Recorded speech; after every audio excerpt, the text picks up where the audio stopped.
Los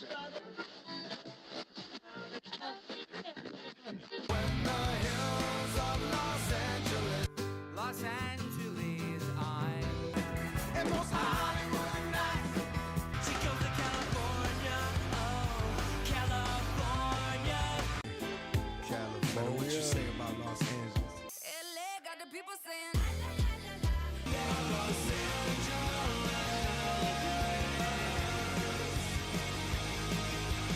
You're listening to Corner of the Galaxy on cornerofthegalaxy.com.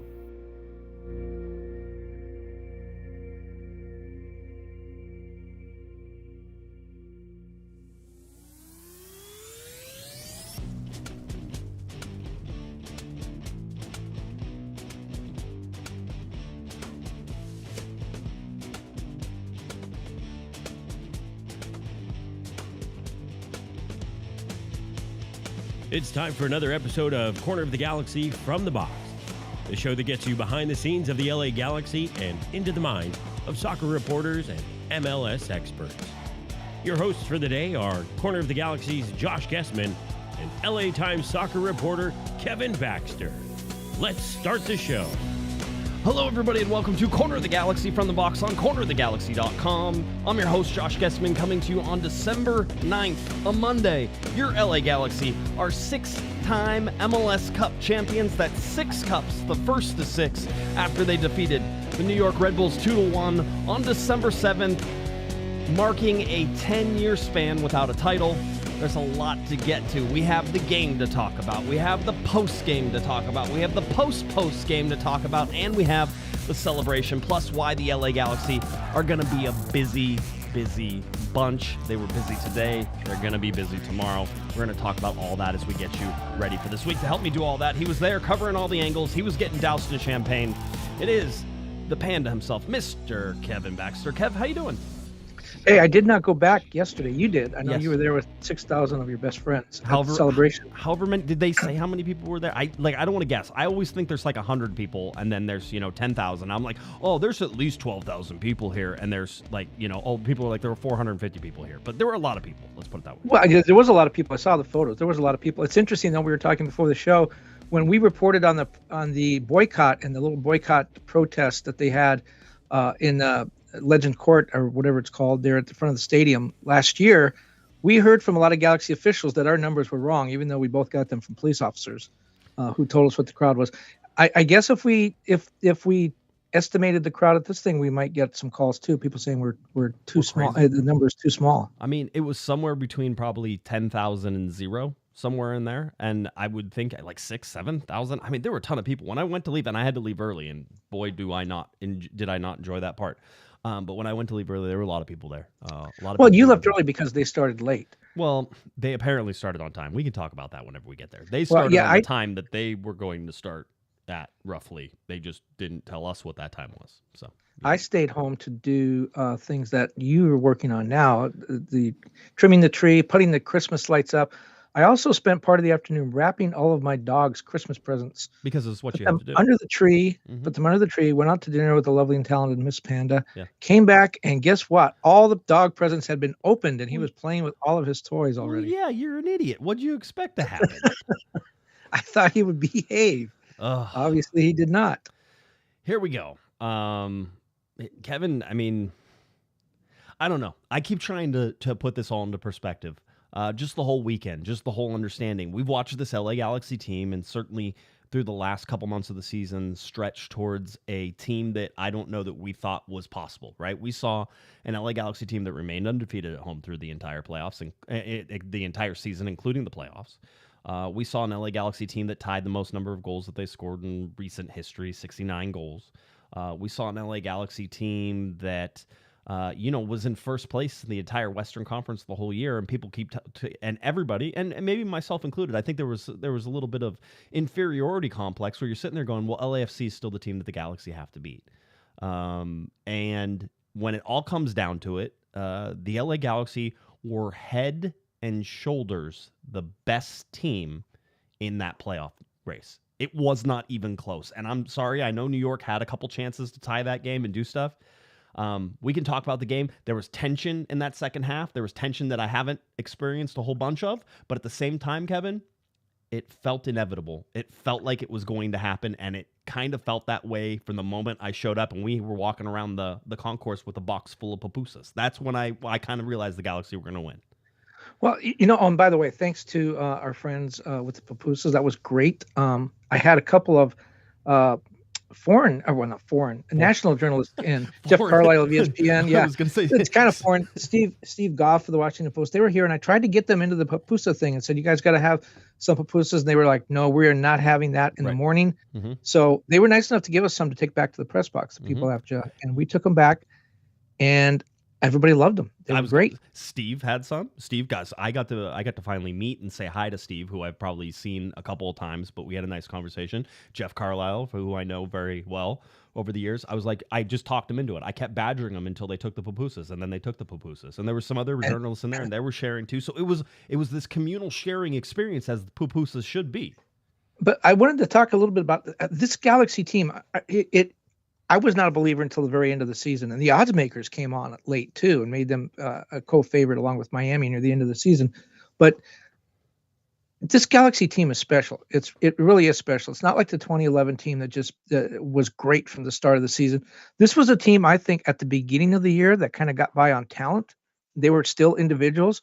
We have Dejan Joveljic, who had a great season, but before this season talked about he's the future and talked a lot about I and me. At the end of the season, he was doing the Robbie Keane somersault and then a bow to Ricky Puig and talking about the team after the words. He was bowing to Robbie Keane, smart guy. Well, he's also bowing in the direction of Ricky Puig. Ricky Puig was sitting down on the sideline. He was looking up into the box. It was whatever. Robbie Keane. I'm saying he was saluting Ricky as well. Okay, sure. But in the post-game interviews, he talked about the team. He didn't talk about himself. We saw that how Joseph Paintsel was selfless and moved to the other wing to allow Gabriel Peck to excel. This was a team that came together as a team. We saw Ricky Puig, who we've talked about on the show before, is kind of a diva. At the end, you should have seen him in the locker room at the end of the game celebrating with his teammates. There was no diva there. There was a guy that just loved being with his teammates and wanting to be in the mix. This team, I think, matured over the season. It came together. They really do enjoy each other. Yep. It was obvious afterwards. Some of those other teams, the 2011, 2012, 2014 teams, there were some personalities there. They clashed a little bit. They were able to keep that hidden, and they were so good that it didn't matter on the field. This team is totally different, and I think the Galaxy really have something special here. But the problem is, as you mentioned, I think earlier, that they were going through exit interviews and other things today. You can't, under MLS rules, you can't keep this team together. A number of players have already been told that they will not be back next season, or at least their contracts have not been renewed. Maybe something can be worked out afterwards, but the offseason has already started. In MLS, it starts 48 hours after the MLS Cup, which is ridiculous. You win the team title. You tell your guys, this is a team. This is great. Everybody in this locker room participated in this. And by the way, some of you aren't coming back. Yeah. It sucks. I mean, it is, but that's sort of the thing. Before we have a Debbie Downer in the first 10 minutes of the frickin' show, remember that whole thing where we said, let's talk chronologically and worry about that stuff at the end? I mean, storytelling 101. Don't leave the bad stuff up front. No, this team did something that I didn't think it was possible, quite honestly. And the defense, just go back and watch that game. That's a defensive effort for 60 minutes after they scored those 2 goals. Even I remember Twelman commented on the broadcast. He said the Galaxy are letting New York have the ball. We talked about New York sort of being the team that wanted the Galaxy to have the ball and the Galaxy be able to do it. Well, when you score first, when you get up first, when you're able to do the things that you are able to do for the Galaxy, you force New York into a position they were not comfortable in. You force them into a position they hadn't been in all the playoff seasons.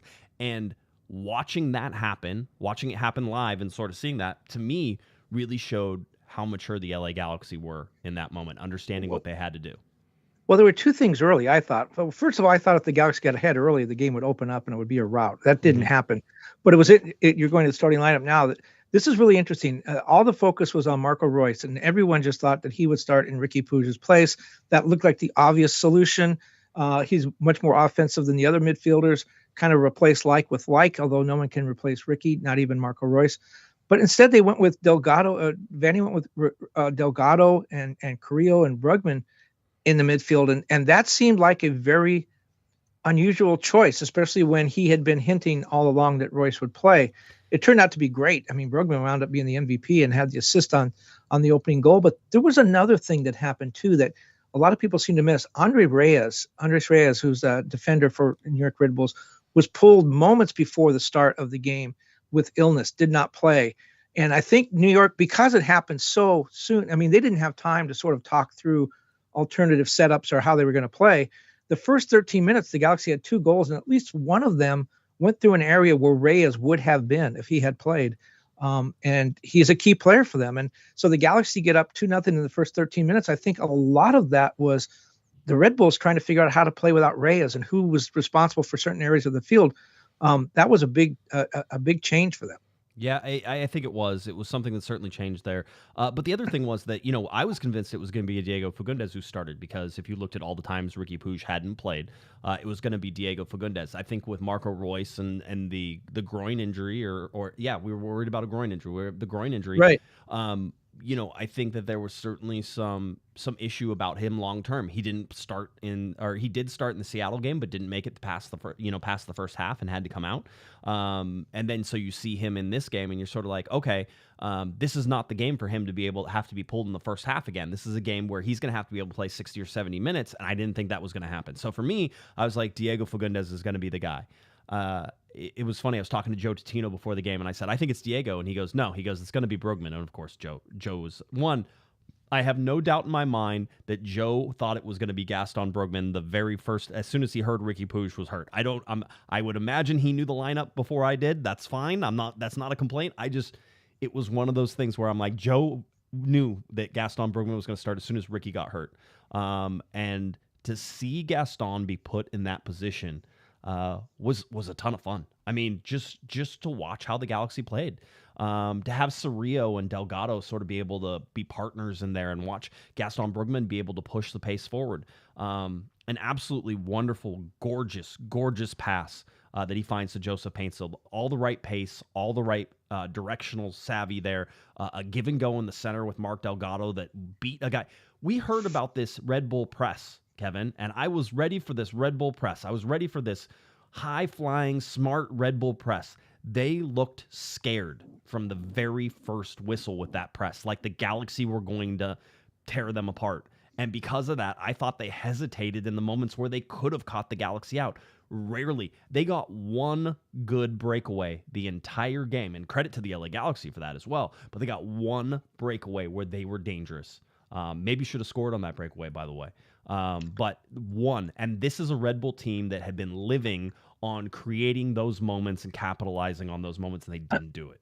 I think I know the breakaway you're talking about is in the second half, and John Nelson was kind of on an island. The defense was slow getting back, and he had to defend kind of by himself. He had 2 players, and he had to make a switch from the one coming up the center to the one coming up the wing, and he made the right switch, but and slowed things down enough for his teammates to catch Yoshida and some of the teammates to catch up. I thought John Nelson had a great game. He did that a couple times. He was left on an island, and he was able to make the right choice and slow down and attack. The guy who was really the player of the game. I mean, let's face it. I have no problem with Brugman getting MVP. I think the assist helped that. I also think the publicity of him taking Ricky Puig's place, however you want to define the lineup, but just he had to step into that role. I think that got him a lot of votes. The best player was Garces, without a doubt. I don't think there's anyone close to him the way he played. Amiro Garces was probably my MVP in this game. He was everywhere. He did everything. He made all the right moves. He tracked all the right players. Every time New York looked like they were going to get past somebody or cause a problem or do something, Amiro Garces stepped in, was able to take over. The fact that he's been able to mature the way that he has so quickly, and the fact, again, go look at, I was reading some of the MLS articles. I think it was Matt Doyle who wrote today, anybody could have gotten Amiro Garces, but the Galaxy got him. Anybody could have picked up John Nelson, but the Galaxy got him, right? And it was these Anybody things. could have had John McCarthy, but the Galaxy got him, right? I mean, you can go this. Maya Yoshida was for free in the thing. Edwin Cerrillo, the Galaxy went out and bought. Edwin Cerrillo is a superstar. I know he's not going to get the statistical greatness, but what he's able to do and the position he plays for the LA Galaxy, he has he is as integral to the Galaxy's offensive success as he is to their defensive success in the fact that he gives that backboard. He's the guy. I will repeat this over and over again because Will Kuntz told it to me whenever I asked him about Edwin Cerrillo. I said, is this guy going to be a starter? Whenever they picked him up, and he goes, I think he can be. He goes, we're really high on him. These guys knew what Edwin Cerrillo could possibly become. Credit to Will Kuntz, credit to Greg Vanney for making him into that, because all of these guys, I was told by somebody who watched a lot of John Nelson games, and I even mentioned this in the press box whenever I was sitting watching the game, that somebody said John Nelson, they felt, wasn't a great soccer player. And what he's doing this year was like just crazy out of character. You know, he played for Cincinnati, he played for St. Louis, right? He played for these good teams. And basically in St. Louis, they stopped playing him because they didn't want to give him another contract, right? He's really angry about that still, by the way. And by the way, maybe that's part of the chip on his shoulder. Maybe that's part of how it goes. But John Nelson, in this year, can you imagine this year without John Nelson? This is what would happen to the LA Galaxy. The Galaxy had injuries this year, Kevin, but when they had injuries, it didn't matter because somebody stepped up and somebody came forward. When Julian Aude went out with his hernia that he's been dealing with, John Nelson came in, and we were all like, well, there's a drop-off there. Greg Vanney's talked about John Nelson over and over again as well. The guy used to just be a defensive player. He didn't combine on the offense. And then Greg Vanney and company worked with him. I think Dan Couchman you have to put in there. All the guys, Thesloff and Bent, all of these assistant coaches deserve, Juninho as well, deserve all of these credits because they turned John Nelson into an offensive power as well. How many times do we see John Nelson getting in on the attack, keeping the attack, creating the passes in the lanes? He scored one, right? And they showed that replay at the celebration whenever John Nelson pulled the ball back and put it in on his right foot. And Greg Vanney, they cut to Greg Vanney as soon as it goes in, and he's got this big smile just shaking his head. And I remember Greg telling us after that game, listen, like whenever he pulled it back, I thought it was over. He goes, and then he puts it in with his right foot. He goes, he's never done that in training, right? Like that's never happened. And speaking of Couchman, by the way, excuse me, frog in the throat tonight. Speaking of Couchman, I spent 15 minutes with him talking about Greg Vanney. It was the best 15 minutes of my MLS Cup week. What a great guy to talk to. And I know he listens to the pod, although he's probably not listening Monday night because he did a little partying over the weekend that lasted until the wee hours on Sunday morning and started again Sunday night. But, he was great to talk to. That story, that interview led to a story that I appreciate both readers reading. But it was about Greg Vanney and how he connected with the players. Yes, Will Kuntz did a marvelous job. 10 of the 13 players that played in the MLS Cup final were signed by Will Kuntz in the last 16 months. Okay, that fell to Greg Vanney to put those players together and turn them into a team. And I talked to a number of different players. Mark Delgado, who goes back to the Chivas USA days with Greg Vanney as an assistant, and talked about how he was just a kid that just went out there and ran around and had no discipline, had no idea what he was doing.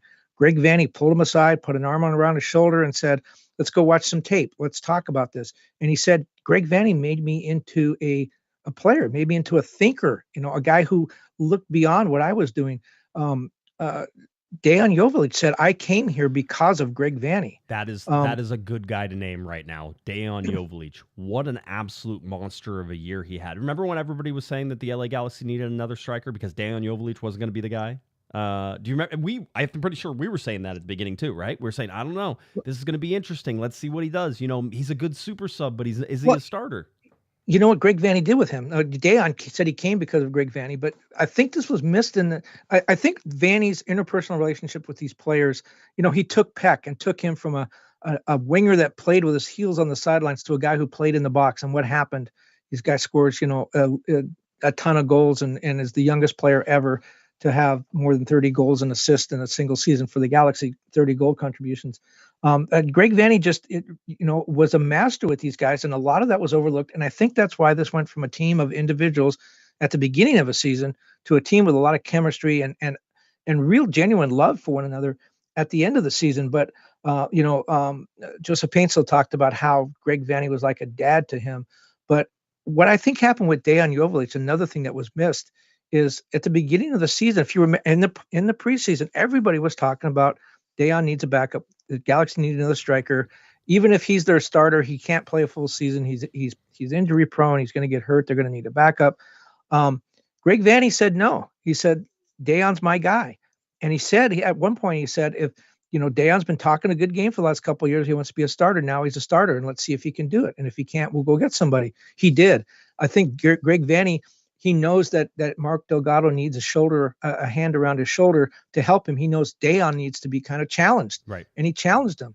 And look at the results. There was an interview after the game with Sasha Kleshin, who got to talk to his brother Gordon Kleshin, if you saw that.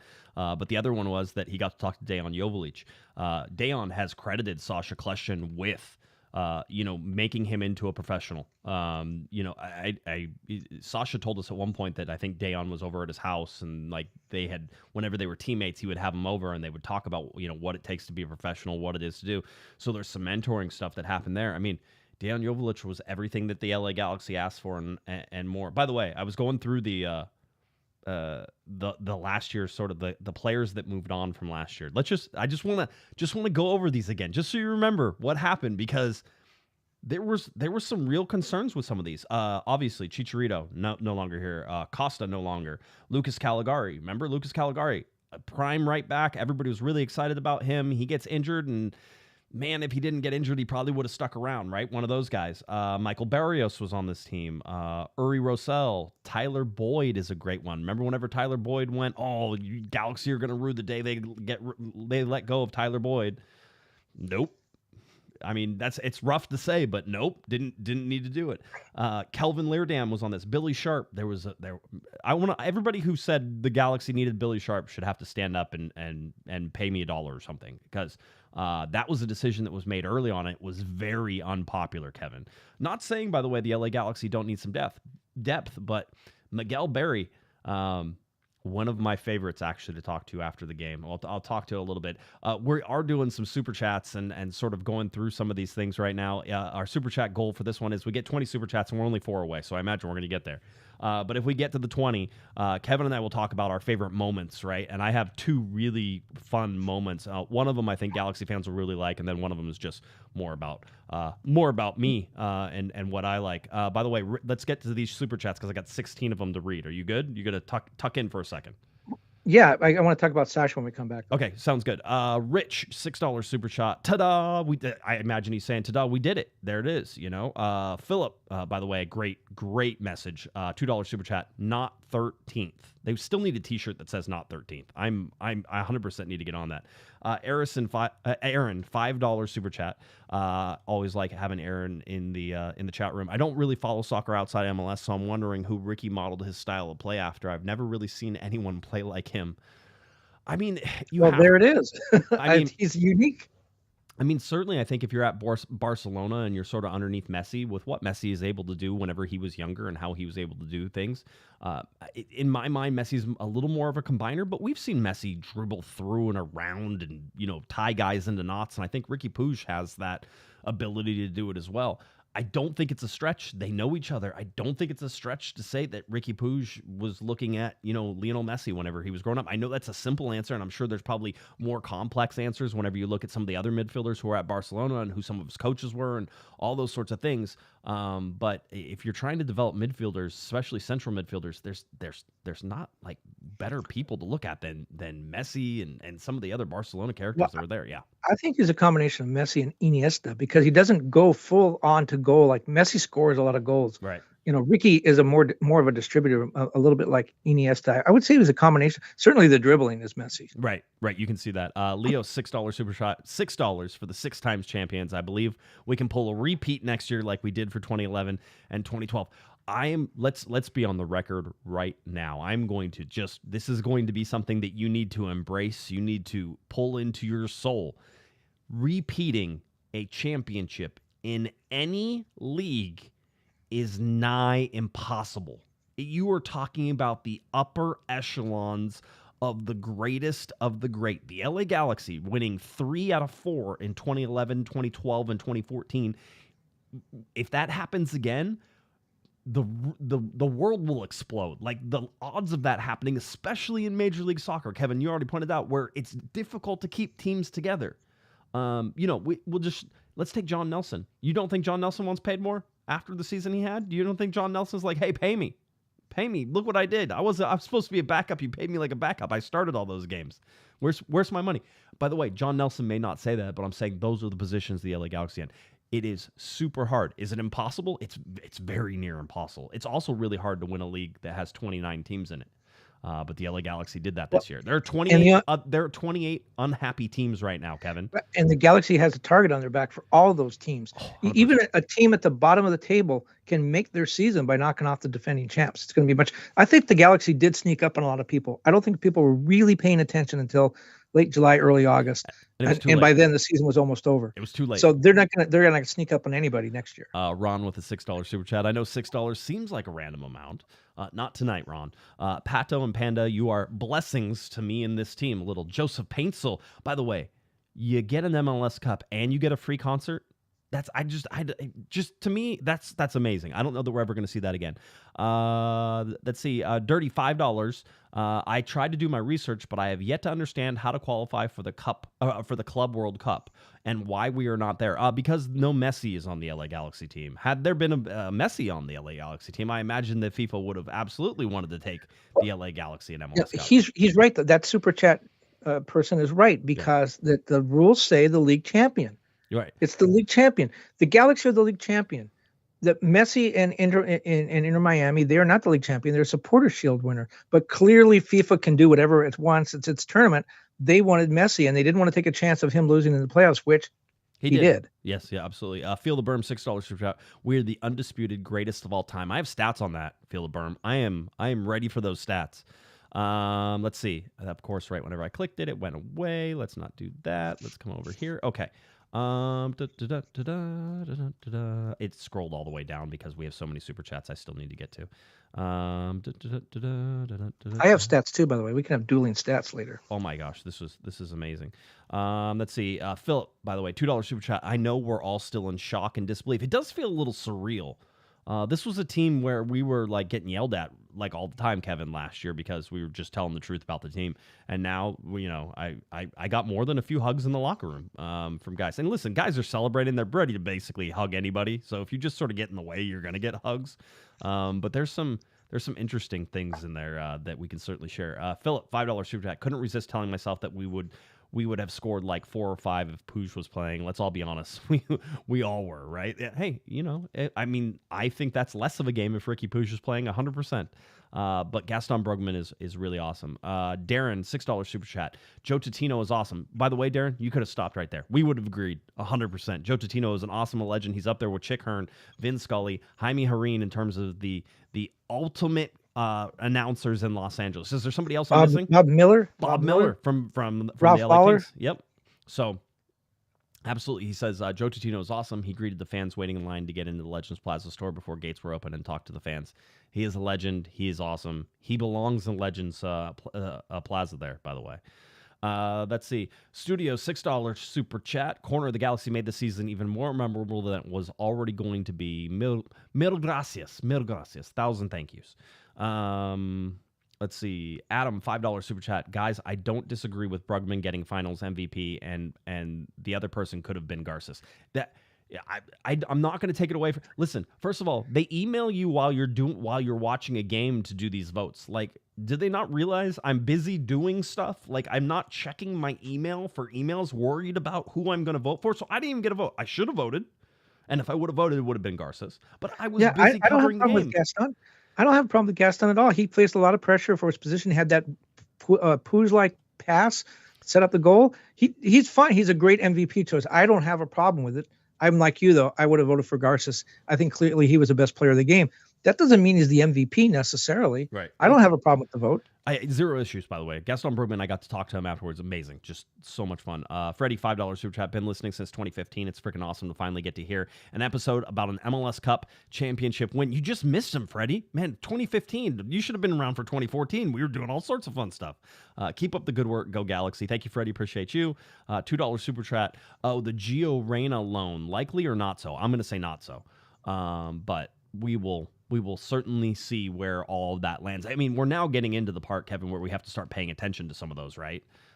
So it's not crazy to think that we have to do that. Well, you probably heard the Gabriel Peck rumors, people talking about him going to Europe, perhaps this winter. I asked Will Kuntz about that. He said, I'm not going there on the eve of the MLS Cup. That's So we'll see what happens there, too. By the way, rumors, and certainly with Sophie being a Gunners fan, Arsenal heating up, possibly $20 to $25 million is what the speak. That would, I would just like to point out, that would cover the LA Galaxy's entire expenditure on the big name players last year, right? The $25 million would get you Gabriel Peck and Joseph Paintsil. So, you know, if they're looking to recoup money, but my whole thing is that I don't think they're going to do that with Ricky Puig injured. I think Peck stays. That's my personal but let's just go that one further. If Peck, would you replace him with Gio Reyna? And do you think that's a good deal? I would not in any universe take Gio Reyna over Gabriel Peck right now. Okay, I think. What if I gave you $30 million and Gio Reyna? Well, you got to pay Gio Reyna some of that. I mean, yeah, you don't have to pay him $30 million. No, you don't. I'm just saying that I think I hope Gabriel Peck stays. I think he's and you know, I talked to him at the end of the season, and he said he wanted to go to Europe, but he agreed with me when I suggested to him that it was better that he came to MLS and established himself first. If he went to Europe, he has obvious talent, but he'd be sitting on the bench. This season changed that. But I think he probably, and I think teams in Europe probably too, want to see him do it one more time. Very interesting. We're talking about the expansion draft, which I think comes up on Wednesday, if I remember correctly. It does. Okay, good. George says $2 super chat. Who should we protect? Who is automatically protected? Haven't looked at the protected list yet. I think you get to pick 12. You get to protect 12. You have to protect people who have no trade clauses. So if any of your DPs have no trade clauses, you have to automatically protect them. Designated players are not automatically protected. I think homegrowns are excluded. I'm trying to remember what else some of the other rules are. But basically, there's only going to be 5 players picked total. Now, the LA Galaxy are champions and therefore very likely to have somebody selected. Did they have any? They didn't have anybody selected in the last one. I do believe so. And there's a strategy to this. You protect, obviously, the players you want to keep, but sometimes you'll dangle a guy with a high salary out there thinking that that team is not going to take the high. I don't think they would not protect the DP, but maybe someone who's seems a little bit overpaid. And you know, maybe a guy like Yoshida, $900,000. Or Diego Fagundes, I think, is a good one for that too. Yes. You put those guys out there. They're a little older. They're high paid. The Galaxy don't want to lose them, but they can only protect 12. So you kind of gamble and say, would somebody really pick that? Sometimes you lose that gamble, but there's a strategy to it. And sometimes you lose that gamble and then you pay the money to get them back. I've seen that happen before as well, right? So something like that, you could trade something else. Eric, $2 super chat. Am I crazy or didn't Josh say he would go tops off? I thought that was Eric who said that. I generally try to keep my shirt on. If you saw the picture of the Hammer during the game and after they won, his shirt was 100% off. He tweeted that out. So I don't remember that. That would be pretty crazy for me to do that, especially whenever I was pretty sure the Galaxy were going to win the whole time. But hey, somebody point to a time code somewhere and maybe I'll take a look at it. Let's see. Metalhead, $5 super chat. We are the champions, LA Galaxy forever, and long live Corner of the Galaxy. What a great year, 1st to 6. So those are our 20 super chats. No, we still have more. Daniel also asking who we're protecting in that $6 super chat. We appreciate it. Guillermo, how many days since the Galaxy last won an MLS Cup? You know, Kevin, I have a chart for that. Should we bring up the chart? There it is. It's been 2 days. Congratulations. The LA Galaxy's 3,653 days. That gap is the longest in LA Galaxy franchise history. It was the longest by 1,272 days. The previous long was 2,381 days. That was from the very first game the LA Galaxy played all the way into MLS Cup 2002 when they finally won it on October 20th, 2002. So 2,381 days. The Galaxy's 3,653-day drought is over. And now just 2 days. When was the last time the LA Galaxy won an MLS Cup? I'll tell you when. 2 days ago. So that's a fun one to follow. We'll blow up that chart a little bit so people can take a little bit better look at it. So let's see. Lasso's Optimism, $2 super chat. Exercise that bad mojo. We believe. Repeat? Repeats are hard. Repeats are hard. Great LA Times coverage, Panda, from Raphael, $5 super chat. Oh, thank you, Raphael. Man, I'll tell you, everybody's being so He nice. must have been one of those 2 people that read it. Exactly. Royce and Yoshida finally get their first championship. Yeah, how about that? Yoshida said it was 18 years for him, never lifting a major championship. I think Sophie and I were talking about that on Thursday night, that he's never got to do that. That's crazy. And then Marco Royce, the domestic championship, right? It was how do you win the league? How do you win the league? And Marco Royce had never won the league in his career. And he comes in for, a little 6-month stint. It hasn't even been 6 months, but we'll call it 6 months. 6-month stint, and he comes in and he wins the league with the LA Galaxy. That's got to feel pretty good in all those. Yes. But by the way, I was talking to some of the Galaxy communications people today, and they said they were getting a ton of media requests, which they kind of expected, but they're really trying to sort through them because the players are tired and they want to be with their families. But I was told Marco Royce was the number one person requested. I mean, it wouldn't surprise me. I mean, you wouldn't be crazy, right? Well, I'm sure a lot of it's coming from the European press who want to go after that angle, first title, and just coming to MLS and how was it? And right. I mean, I'm guessing Mickey Imani probably doesn't excite people in Belgium too much. Man, Mickey Imani though, man, that's a character and a half right there. That dude is awesome. Step Foreman, $5 super. How can we improve next year, if at all? You better find out a way to improve, because if you stand still, this league will eat you alive. Always be moving players around. $5 super chat. World famous COG halftime meetup at the Train Club this offseason? I think probably, but don't tell Kevin because he'll tell everybody that it's already happening. Josie, $5. That was yesterday, I thought. Yeah, like I said with my first second super chat earlier in the year, hail to the rise of the Galactic Empire. I mean, the turnaround is stark, Kevin. I will say that 100%. And then Tim, $2 super chat. Always good to see Tim. This team has heart. Thanks, guys. And they do have heart. You could see it. $5 super chat from Moises. He goes, okay, but are the Galaxy back? The Galaxy are back.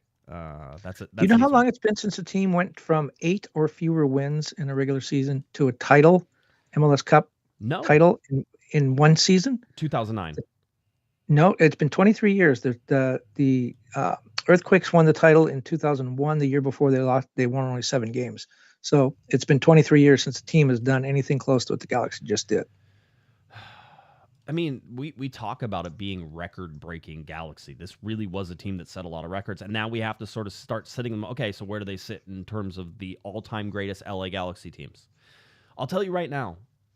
I've been thinking about it, Kevin. I really have been thinking about it. I was talking with Scott French about it, and he goes, could this 2024 team compete against the 2011 and 2012 teams? And my argument is they probably couldn't have beat that 2011 team. The defense was better. The 2011 team was very, very balanced. This team turned out to be very balanced. We just didn't know. And so I think this is the second best LA Galaxy team ever in the history of LA Galaxy teams. Well, if you look at that 2011 team, they had a much smaller league. Okay. And there wasn't Atlanta, some of the best teams now, Atlanta wasn't there. Seattle was new, although they made the playoffs. LAFC wasn't there. Some of these newer teams that are really good weren't there. So the travel was less. Inter Miami wasn't there. There wasn't any Messi in the league. But this team matched all their records, 69 goals. That was, I think, the 2014 team. Yep. So they scored more goals in 2011. They didn't have the defense, as you mentioned. They won 19 games. They won more games in the playoffs.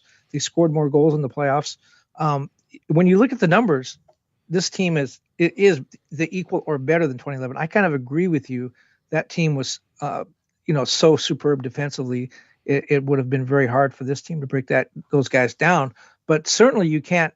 I don't think you can unequivocally say, no, this team couldn't compete with that team. That team was way better. No, they're right there. They're in the conversation. They're in the conversation. I would like to see. I think this team's offensive. I will agree with something Scott says. This is the most exciting LA Galaxy team, I think, out of all the MLS Cup winners. This was the most exciting one by far. I don't think the offensive way that they played and scored goals and were able to, like Showtime Lakers. That's the best comparison that any of us had. This LA Galaxy team, they like to put on a show. Greg Vanney told us that. They like to put on a show, and we saw them put on a show, and they love to put on a show. Well, and another thing about 2011 is they were a great defensive team, as we've mentioned ad nauseum here, but they really got their spark in the playoffs.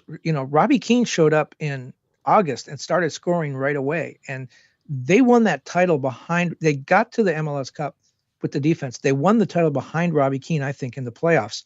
So maybe they weren't the team that we remember all season long, because they really did get that boost, and that put them over. Maybe they wouldn't have won the MLS Cup without Robbie Keane. It doesn't really matter. They got him and they won it. But maybe the team is a little bit better in our memory than they might have actually been on the field, although on the field they're pretty incredible. Step, by the way, $2 super chat. Did you get champagne? I got zero champagne. I got champagne poured on me a little bit here and there. My shoes are sticking to the floor. And that floor was a river. It was like It is. that much champagne on the floor. It is certainly. Antonio, $2 super chat. Did this team overperform chances in the CONCACAF Champions Cup? I think the CCC are going to be difficult without Ricky Puig.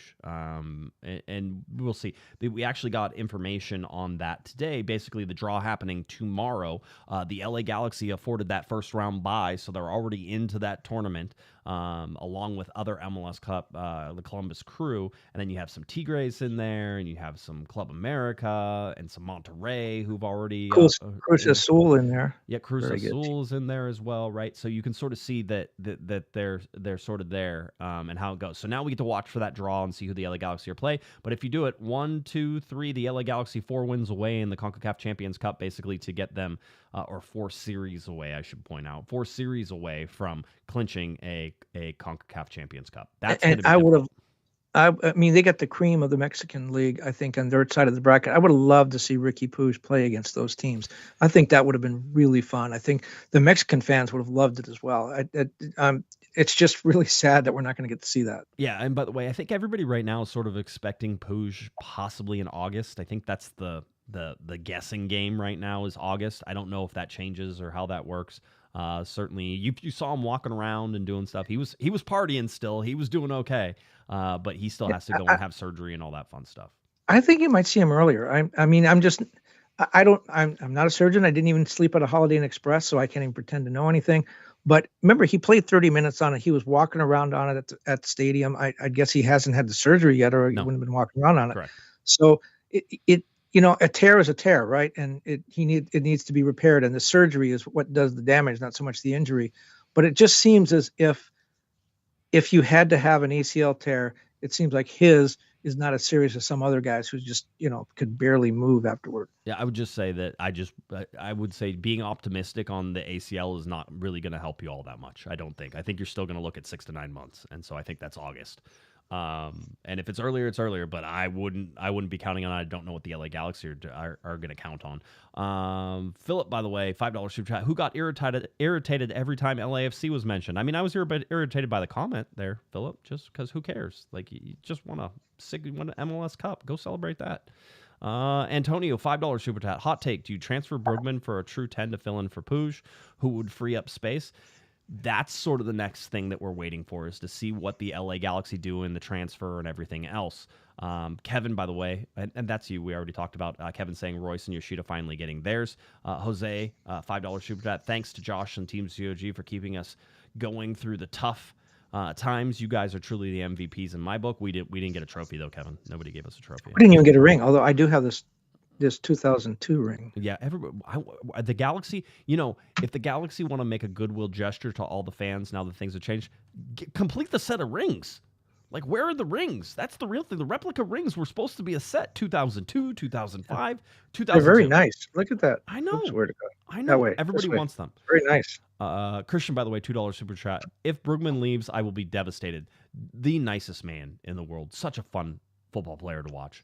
Andrew, $5 super chat. Went through a breakup this year. Going to the games this year really kept me going and gave me something to look forward to each week. This is LA. Andrew, I'm glad that you got to go there. Somebody pointed out that they're saying, look at all these international LA Galaxy fans, Kevin, and they started pointing to, France and Germany and Japan. We have listeners in Japan. Isn't that awesome to think that you could travel all over that? Kevin, you could go to the land of Japan, and somebody would go over there and say, it's Panda. And they would know you from this podcast. I think I've told you this story before, but when I was at the World Cup in 2010 in South Africa, I was in Durban, and I was in a hotel, and I had a Galaxy T-shirt, put it on, went down to the little convenience store down there to get something, and all of the workers down there in Durban, South Africa, started pointing at me and yelling, "LA Galaxy, David Beckham." Yeah, see? That was kind of cool. They knew. Jeff, by the way, $2 super chat. Are you going to go to the White House this time? Are the LA Galaxy going to go to the White House this time? Those are my questions. I said I would really not pass up a chance. So let's put my money where my mouth is. I better start saving up for that trip. See if the LA Galaxy go as well. Hammer was like, do they sneak it in before January 20th? I go, nope, not going to happen. So we'll see how that goes and whether or not the next president even wants a soccer team at his at the White House. Certainly could be. Oh, Barron is a huge soccer fan. Is he? Barron plays soccer. Okay, and he's cool. a huge fan. He used to go to a lot of DC United games. Awesome. All right. See, so there we go. There's a chance. I want to go. I want to go to the White House. If the LA Galaxy are going, I'm going to try to go. Robinson, $5 super chat. Any chance Joveljic leaves the Galaxy if he's offered a DP spot by another MLS team? The U22 spot and how he is currently using it, I think, might expire here pretty soon. I have to talk. I think he has another year. One more year left on. That's his what Will. U22. That's what Will suggested. Yeah. Okay, so I was gonna say I haven't got to do my roster talk yet, guys. Literally, the guys were like hung over, and then they had to go into work today for like exit interviews and figuring out all the stuff because we expect that the LA Galaxy will announce roster decisions tomorrow, right, Kevin? We're expecting that's gonna happen. Yeah. So Tuesday. So we'll look at that. By the way, Angelino, $2 super chat, got my star and 6 times merch yesterday. That was quick. I hope that there's more coming as well. Because I think that there's some real chances for some great merch. And I know Nelson, who has been just working his tail off for all of this merchandising stuff, has some great ideas. Just trust in Nelson. That dude is going to lead you to the promised land of merch. 100%. Get in our Discord, by the way, and go and look for Nelson. He's in there. You can talk to him. Like you say you want something, you could tell him directly there. It's pretty cool. Amazing man, and all the stuff that he's been doing. I can't speak highly enough. Just a super nice guy as well. By the way, Rome says $5 super chat. If you could bring back any G in history to replace a current player, who would it be? And nice to finally meet you in person, Josh. See, I got to meet people, and people like me, Kevin. So that's always nice. So you bring back a player Uh-huh. from the past to replace a player on the team now. I got mine. I'm ready. Okay, go ahead. By the way, I would like to point out, love me some John McCarthy. Absolutely love me some John McCarthy. You're going the same place I was going. I mean, so there's 2 ways you could go here. You could go Jaime Pinedo, because obviously Jaime Pinedo has this lore about him that he was the best LA Galaxy goalkeeper. I'm going to go back further. I'm going to say Donovan Ricketts. Yeah, 100%. Donovan Ricketts was a god in goal. I watched him play. The man towered. The man was strong in possession. He could do everything you want him to do. So I'm going to bring back Donovan Ricketts, having no idea if he can play out of the back or not, and that's how the LA Galaxy play. Go ahead. That was exactly what I was thinking. So, but I'll go a little bit different. What if we replace someone in the midfield, maybe Mark Delgado, who is tremendous, or even Cerrillo with Sarvis or Juninho? No, I got it. You could replace Cerrillo with Nigel de Jong. Right, that would have been a good one. I love me some Nigel de Jong. The league is ready for a Nigel de Jong now. So Cerrillo, by the way, love me some Cerrillo too. I don't want to do that. 100%. You know, the other people say take Joveljic out and put Zalani Ibrahimovic back, and he'll score 35 goals, and the team will win 7 games again. No Name, by the way, has I think the correct answer. And again, I would like to point out that I love me some John Nelson. So whenever we go into John Nelson, everything, but Ashley Cole in for John Nelson from No Name in the chat room. That's a solid pick. So fun. I enjoyed that. Thank you. You know, that was good. Yeah. It's not often I get to enjoy like questions like that. No Josh Saunders love me some Josh Saunders, but the LA Galaxy probably should have won in 2009 if Donovan Ricketts didn't get hurt. Josh Sanders had to come in with a broken arm for Donovan Ricketts. I think as much as I love John McCarthy and he made this team, I agree with you. Those 2 goaltenders were outstanding. Donovan Ricketts on the 2011 team that gave up like 0 goals all season. Yeah, he was. And then Jaime Pinedo was tremendous as well.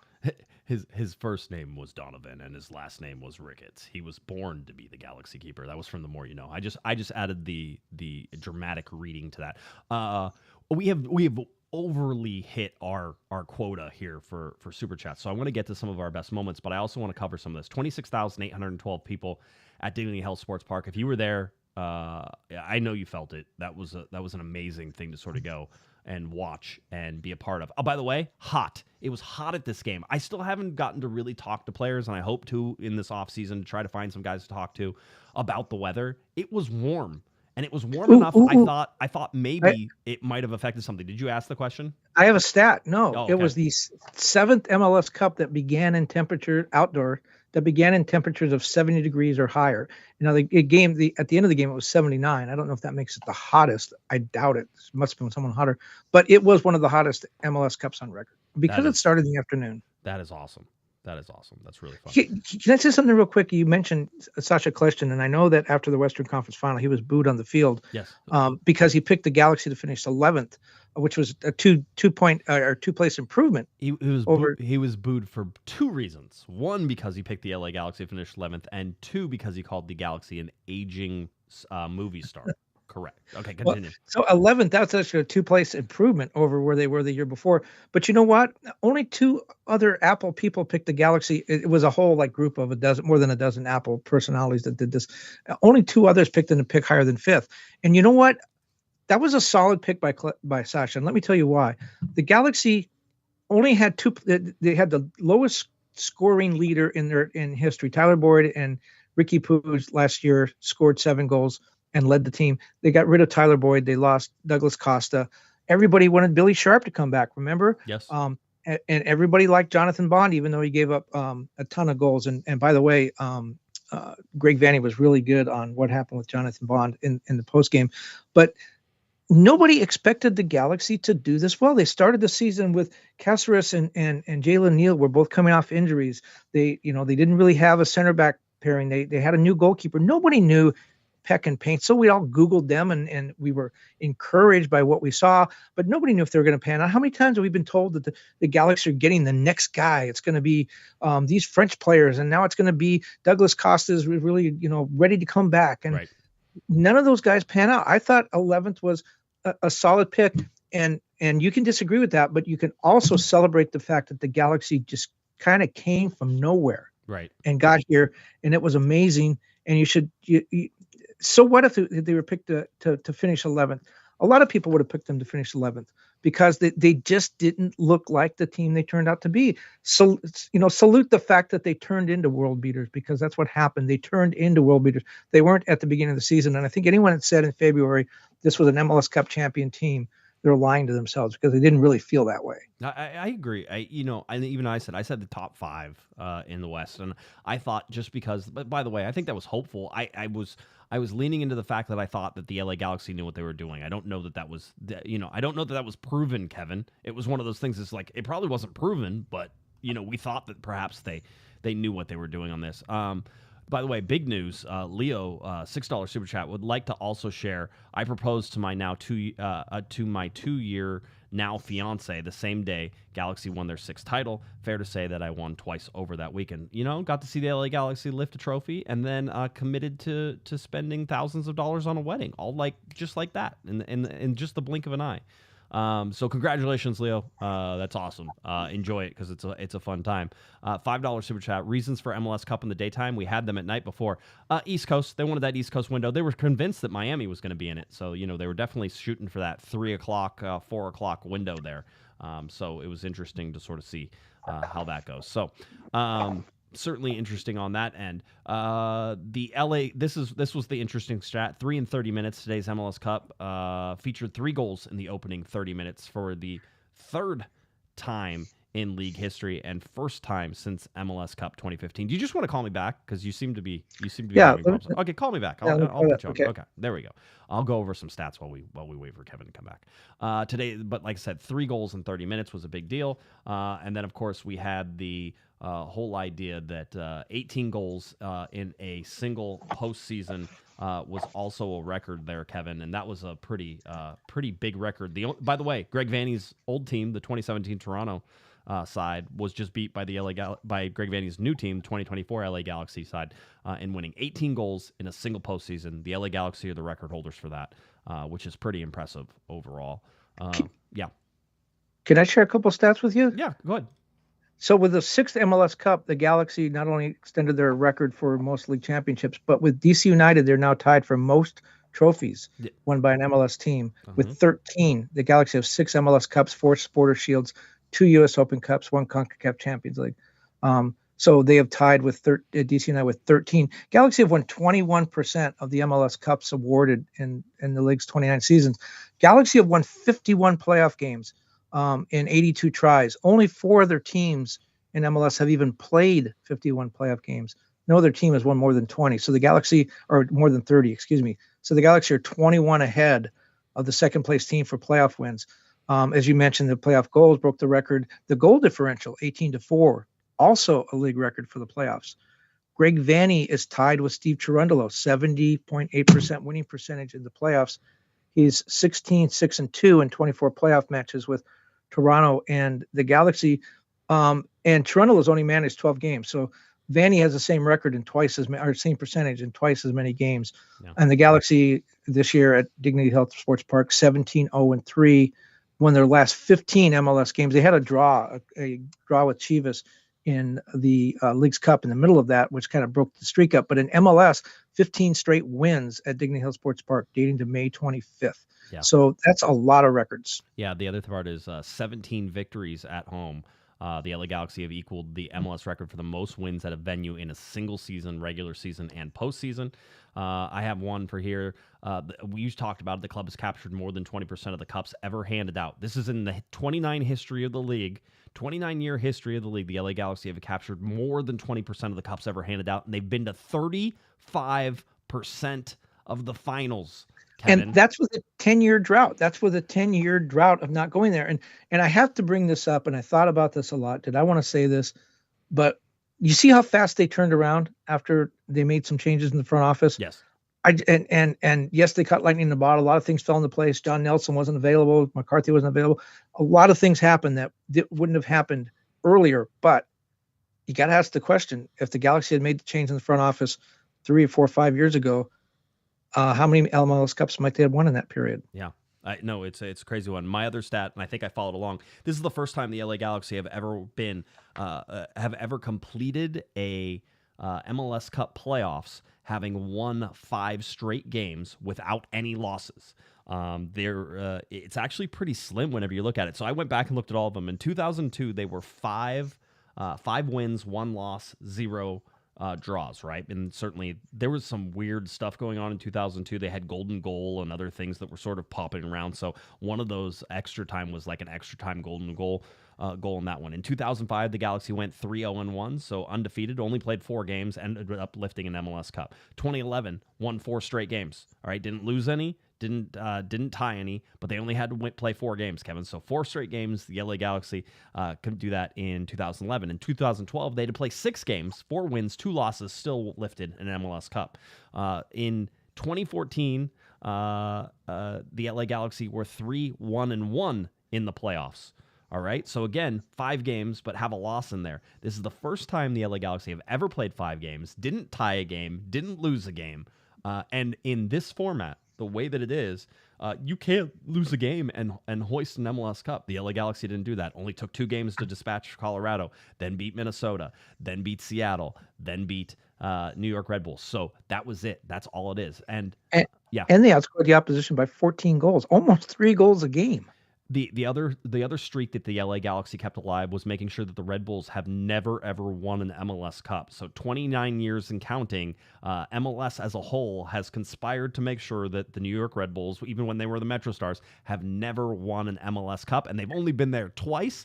Both 2008, both of them in Carson, exactly. Yep, both of them in 2008, both of them losses. Both of them 2-1 losses, right? Was it the Columbus game, or was that a 3? No, I think it was that much more one-sided, but there's a Galaxy, not just the stadium, but a big Galaxy angle in that team, the Columbus team, because it was coached by Ziggy Smith, and the star player, I think he won MVP in that game. Another Galaxy coach, Guillermo. Yep, Camaraderie, 100%. The selfie heard around the world, Ricky Puig standing on the stage taking it. By the way, Ricky fully involved in celebrations, as you should. Look at that. There's print and newspapers, and the LA Times is up there and everything. I'll tell you. Good coverage there, Kevin.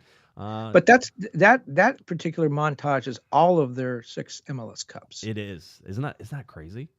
Yeah. It's there's a Bill Plaschke column down there. He actually went to a soccer match.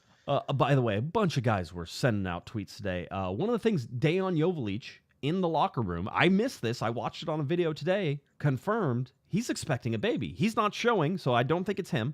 But his partner is expecting a baby, said that, had the baby, had the ball in there, was drinking from the cup, had the cup, and was getting pictures taken. Whole deal. So apparently that happened. I'll tell you, there's some crazy things that happen after MLS Cups, Kevin. This is my favorite thing that ever happened in the whole wide world, mostly because if you know Eric and I, the Hammer and I, our favorite thing to say to each other, and it gets texted to each other probably once a day, is "We did it, Joe." And so today, President Biden, congratulations to the LA Galaxy for winning the MLS Cup for a record 6th time and remaining undefeated at home this season. And then the LA Galaxy responded with a quote tweet on that and said, "We did it, Joe." With that to me is the best thing. That's one of my favorite things. By the way, the current president is a huge soccer fan as well, and has been to World Cups. His wife has been to Women's World Cups. They are legit soccer fans. Joe Biden knew what was going on, and he might have even been watching the game. You never know. By the way, Cosmo changing his profile to 6-time MLS Cup champion. I'm scrambling to get my 6-time Cup. I have to get my announcement for the Thursday show changed to the 5-time MLS Cup. It's not 5-time anymore. It's 6-time. So Michael Rajo and I are going to be hanging out, I'm sure, in the near future. We have that. 1-2 Threads is putting out some championship gear as well, and I always like to shout them out because I think they do an amazing job with everything that they do. 100%. So we are glad that they are out there putting out their championship gear. Look back since the LA Galaxy won in 2014. Here are the winners. Seattle has 2. Columbus has 2. The LA Galaxy now back in charge, 6 MLS Cups. Again, the stats that are just commanding for me is that they've been in 35% of the finals, Kevin. That is with a 10-year drought. Yeah, exactly. Mix a couple in there. And by the way, only one player in MLS has suited up for the last 3 MLS Cup finals. Do you know who it is? No. Oh, John McCarthy. John McCarthy. See, exactly. I knew it. I was ready.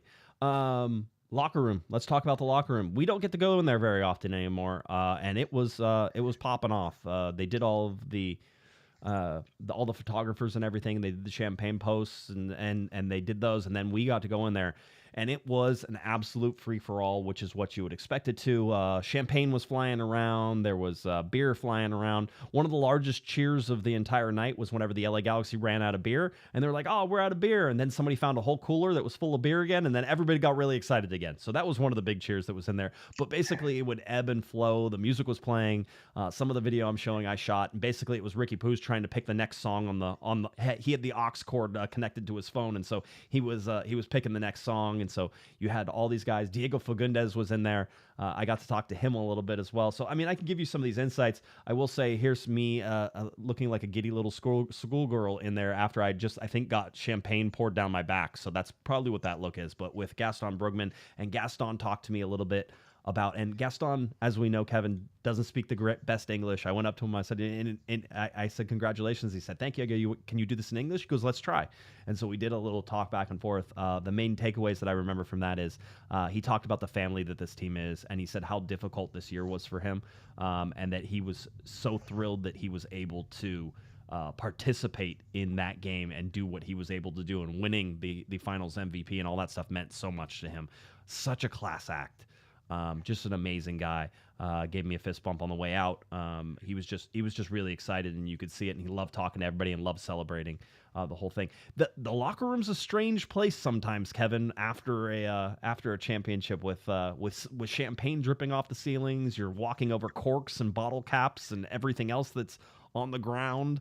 A lot of cigars. There were a lot of cigars. They were smoking cigars. Ricky, by the way, Ricky can blow O's, the smoke O's, right? Those perfectly. He knows how to do it. So he was there doing that. It's also an interesting. You go and look and sort of see the guys who maybe aren't like celebrating as much. Gabriel Peck, as we know, very much into his religion, and I don't think he drinks. It certainly doesn't seem like he drinks, which is great for a professional athlete and great for the LA Galaxy, but not great for him whenever he's looking at all of his teammates making themselves look like complete idiots walking around. Yeah. And then Joseph Paintsil was kind of sitting by himself, not exactly in a corner, kind of in the middle of the room, but away from the crowd for a while. I got to talk to him. I went up and talked to him because I saw him sitting there. I asked him if I could bother him because he seemed like he was having some contemplative moments there. If you talk to him, he was excited. I think he's an emotional guy. He's a sensitive guy. I mean, I'm not gonna stereotype, but if you write music and you do the stuff that he does, and you play soccer, you're in tune to everything. And I think he was gathering it all in because I talked to him a little bit about it afterwards. And I said, you said that you said you wanted to be legends. You said you wanted to be this legend. He goes, I have so much respect for those guys, Robbie Keane and Landon Donovan. He started naming off all the legends. the connection, and this has to go credit to the front office, to Greg, to Will, whoever's doing it, but the connection this team feels to that 2014 team is real. 100% real. The connection that this 24 team feels to the past, Kevin, is real, and you can tell it's real. Joseph Painsel's like, our names are going to be up there with those guys now. Whenever they talk about the LA Galaxy, they're going to be talking about us. He goes, because we did what we wanted to do. And he goes, and he was sort of alluding to the fact that when you talk about any of these teams, you get to talk about the past. It's bringing everything alive. Joseph Painsel's such an interesting guy. He was so pumped. I think he was exhausted at the same time. Just everything that was going on. But yeah, it was interesting to see. Well, I'll give. I know we're going to give our memories or experiences at the end, but Yes. I'll give a half one here Yes. because of what you're talking about in the locker room. A normal regular season, even one of the early rounds of the playoffs, the Galaxy press box is probably half full at best. There's just a few guys rattling around in that press box that was expanded when the Chargers came here. So for the final, there were probably 200 to 300 media credentials handed out. They had an auxiliary press box built on the roof of the suites that went all the way down to the to the end line. There were just a lot of people there. And certainly there were national media. We talked about Steve Goff, Jeff Carlisle. There were some Red Bull reporters there, but there were a lot of local reporters that had to use, Google to get to Dignity Health Sports Park. Right. And I really didn't know the drill. And they're in the locker room afterwards. And I've seen this in other sports too. We're sort of, I don't want to say hangers on it, but people that aren't there all the time show up for the big game. And so when they went in the locker room, as I'm walking around in there were players that and I'm not at every game like you are. Certainly you have more right to this than me, but I'm at most of the games and I'm at practice, and guys, I'm no stranger to some of the guys, but people like John Nelson, Ricky Pooj went by and kind of winked and said hello. Gabriel Peck came right up to me and gave me a fist bump and a handshake. Juninho called me over. They were happy to see faces that they recognized and realized that we weren't just showing up for the final. And I think they kind of appreciated that. But there was this feeling of, who are all these people in here? Why are they watching us get dressed? Well, and some of them certainly were like, I don't care who these people are because we're just partying. I mean, the ebbs and flows. Let's get to some of our moments because I think it's important. I have a couple different ones from inside the locker room that I think are pretty special. By the way, I feel that $5 super chat. It was worth the wait. Thank you, CUG. You got us through some tough times. We're back where we belong. P.S. Gio Reyna loan now. Man, everybody's already wants to go for the Gio Reyna loan. I'm like, calm down.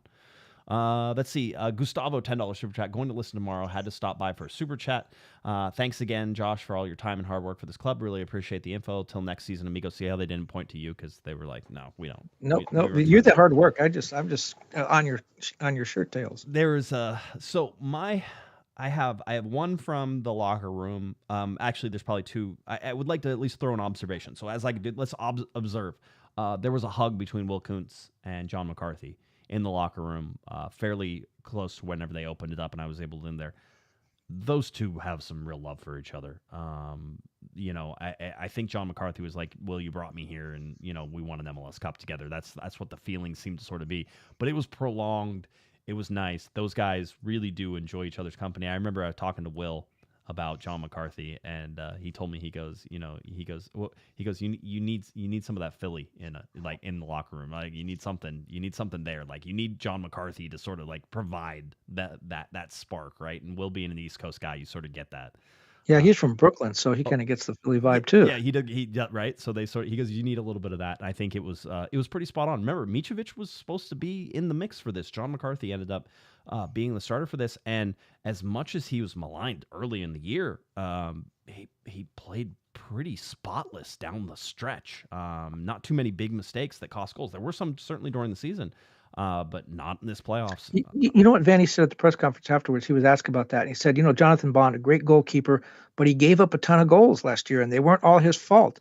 But that does something to a goalkeeper. And we felt like we wanted to bring him back, but we felt like bringing him back might not have been the best solution for us or for him because he's scarred by what happened. What did he give up? 67 goals. Yeah. And so they wanted to go in another direction. And, Greg told me early in the season that McCarthy was not going to start all season. In fact, he foresaw a vision where Mikovic would be the starter in the second half of the season.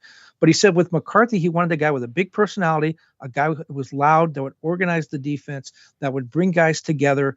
And that's what they got in McCarthy. And he wound up being the guy all year. Because how are you going to get him out of there? Well, pick a game that you said, well, that's clearly the last game he's going to play. He was solid all year. No, he didn't have a ton of clean sheets. He didn't have a super low goals against average, but he was solid every game. Yeah, by the way, Tim would like to point out in the chat room that I lost my normal spot in the press box, which was yes. I mean, that's the LA Galaxy rolling the dice. That it was MLS who was doing the thing. I did possibly get sat in the worst seat in the press box, but I was in the press box. So I'm moving, Kevin. I've made my strides. I went from out on the roof. I was in the press box this time. So it wasn't so bad, and it was a fun place to sort of watch and do all that. So thank you, Tim, for pointing that out. My other moment, one of the other fun moments, I think, Diego Fagundes is in there, shirt off, as he normally is. Diego Fagundes is in there, shirt off, all of his tattoos showing. It reminded me, hey, Diego walked up, and he saw me, and he gave me a fist bump, sort of said hi, and he recognized me. And I go, do you ever get that LA Galaxy tattoo? And he's like, no, he goes, but now I have to get one with like a trophy on it and a star. He goes, man, I got to think about this. Like he goes, it's too soon. Can't do it right now. He goes, but I'm going to do it soon because I want to get it. But he wants to think about how it sort of lasts. So Diego Fagundes is a guy who bought into this LA Galaxy. And again, we talk about a guy who isn't starting, who wasn't playing down the stretch a bunch of minutes. I think he had 33 minutes total in the playoffs up until he played in that second half for the LA Galaxy and closed everything out. But such a veteran presence, veteran leadership. What Diego Fagundes has meant to this team has really been a lot. And you remember what he told you at the beginning of that conversation, because I wandered over and blew it up for you. Yes. Yes. Yes. You can thank me for that. He talked to you about how, look at him drinking out of the cup. Yep, he exactly. talked to you about playing in the New England game, which was the game 10 years ago that the Galaxy won, also on December 7th, and being on the New England team and watching the Galaxy celebrate and saying, I want to do that someday. I want to participate in the celebration. I want to win this thing. He said it took me 10 years to get back here, but it's worth it. It is. Here's my big one. This was my big takeaway from locker room and everything that was going on. I got to talk so I'm walking around. Juninho's there. And I covered Juninho during his entire time with the LA Galaxy. I've known him for a while. Whenever he came back and the LA Galaxy signed him, I was at the airport and I got to talk to him. And so he knows me. He knows who I am. And so I was standing there and I saw him and I went over to him, to sort of congratulate him. And he gave me a little side hug. And he goes, it kind of reminds me of us 10 years ago. Do you remember? And I'm like, I remember. I remember being in here with you and talking about things. And he goes, I'm so happy that, really this has been brought back to the LA Galaxy. He goes, this is what it needed. It almost got me teary-eyed just for the fact that I have been covering this team for a long time, that we get to see the successes and the failures and we cover the stuff that's in between. For Junie, who, by the way, deserves so much credit, Kevin, for what he has done with Gabriel Peck this year, and he does not get enough of it. No matter how much we talk about it, it is not enough, because they took a guy who's coming out of a country, coming out of Brazil, coming out of Vasco da Gama. He doesn't know anybody. They're bringing him to this really a foreign place. Los Angeles must seem like a crazy place, and it should be. It's a crazy place for me to live in. But coming here, and he took this guy who doesn't party, who doesn't drink, who's very, very devoted to his faith, and turned him into or continued his progress as a professional player. But it was so much more. It's about the stuff that happens off the field. And Juninho was there with Gabriel Peck like every step of the way. The pulling the right strings sometimes are really important. I think you talked about it, putting your arm around Mark Delgado. You can do this. And then, flicking, Dejan Jovelic's ear. We'll get better, like that type of thing. Pulling the right string is so important. We always talked about Bruce Arena being able to pull the right string. I think Greg Vanney has that too. Just the fact that he knew to pair up, Juninho with Gabriel Peck and to sort of make that a partnership. And maybe they just naturally gravitated. Maybe I'm giving too much credit to Greg for this. However it is, such a huge, huge part of Gabriel Peck being successful this year. No, you're absolutely right. Greg told me he went to Juninho before they signed him. And, Will came to him and said, we got this guy, here's his makeup, here's all the things. And, here's a problem. He doesn't really speak English and he's never been out of Brazil before, for a game, but never lived out of Brazil before. You remember the problem they had with Steven Gerrard, and here's the guy, almost 15, 20 years older. Right. So Greg Vanney went to Juninho and said, here's what we're thinking of doing. What do you think? Are you willing to help us? And Juninho was on board from the start. And so, yeah, he does deserve all that credit. And you know what? Here's an idea. Let's get Juninho on this pod during the offseason. Oh, 100%. I reached out to try to get him on tonight because I am locked in, ready to go. I am all for some Junie. Still think that guy is just absolutely outstanding. And so everything. By the way, another guy who we've talked about, we have to talk about two more guys. One, Eric Zavaleta is still a glue guy. I know people are like, he didn't play, he didn't do all the thing. If you watch the celebrations, you watch how he was involved in all that, you watch how everybody loves him. Miguel Berry, if you went to the celebration, and now we can even talk a little bit about the celebration. We can talk about the celebration, Kevin. Miguel Berry, Ricky Puig brings him out to be his translator, right? And then before he goes, he starts chanting MVP for Miguel Berry. He's not being mean. That's not Ricky Puig being mean. Those guys love Miguel Berry.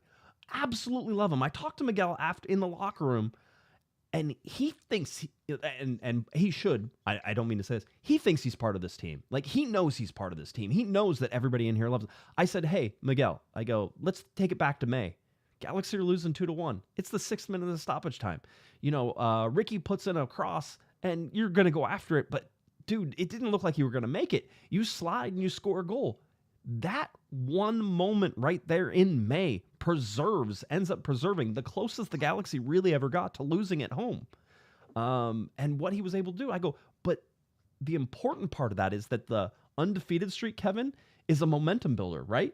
Well, if you keep winning at home, then you don't want to lose at home. And you keep wanting to win at home. So it builds on itself. It's like a snowball. It's going to get bigger and bigger and bigger if you can get that momentum rolling.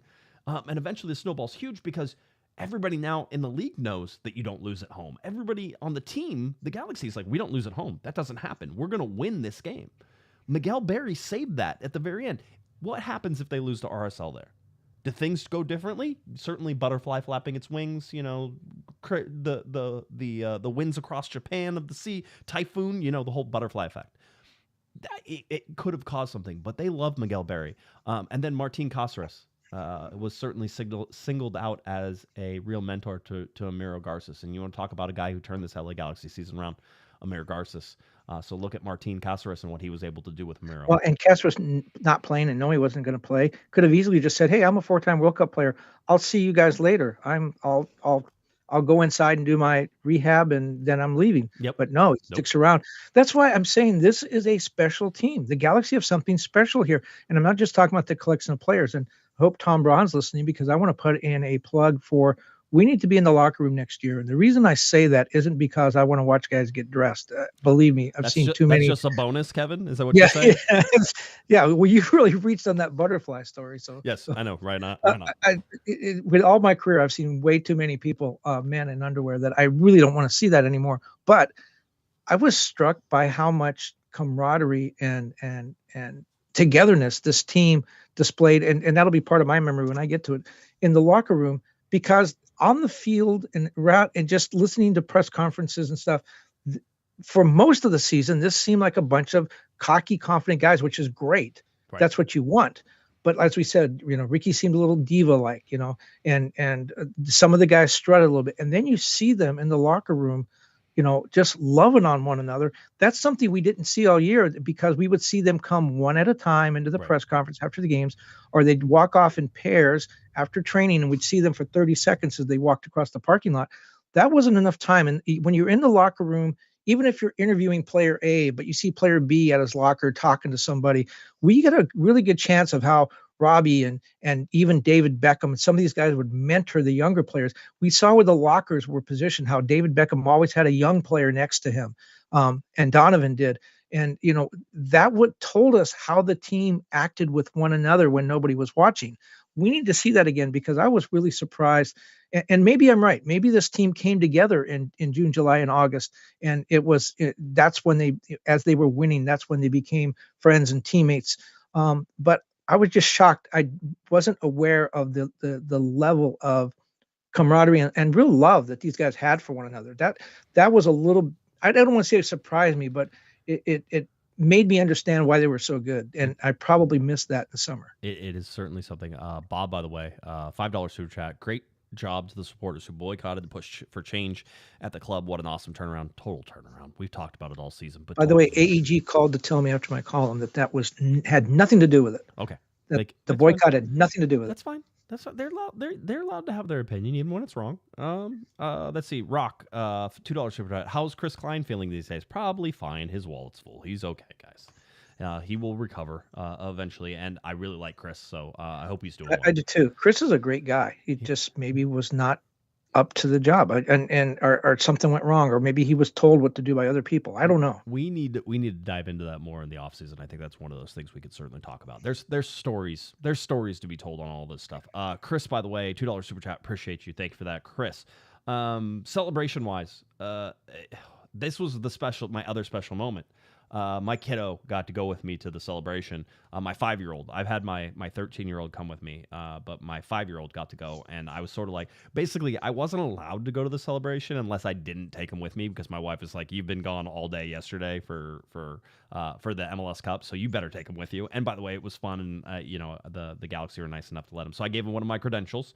He had one of my credentials. He was wearing that. I was wearing my credential, and so we got to go up, and he saw all the people. My favorite moment with him, two of them, was one, whenever somebody goes, hey, Guesman, let me get a picture with you. And I'm like, yeah, absolutely. And I went over and gave some fist bumps and took a picture and the whole deal. And he looks at me and goes, why did that guy want to take a picture with you? And I'm like, oh, he likes the podcast, right? And the whole deal. And he's like, okay, like just was like disgusted at the idea that people would be paying attention to his dad and stuff like that. So that was fun. And then he told me, because whenever the Galaxy handed out those Ricky Pooge cards, I gave the card to my kiddo.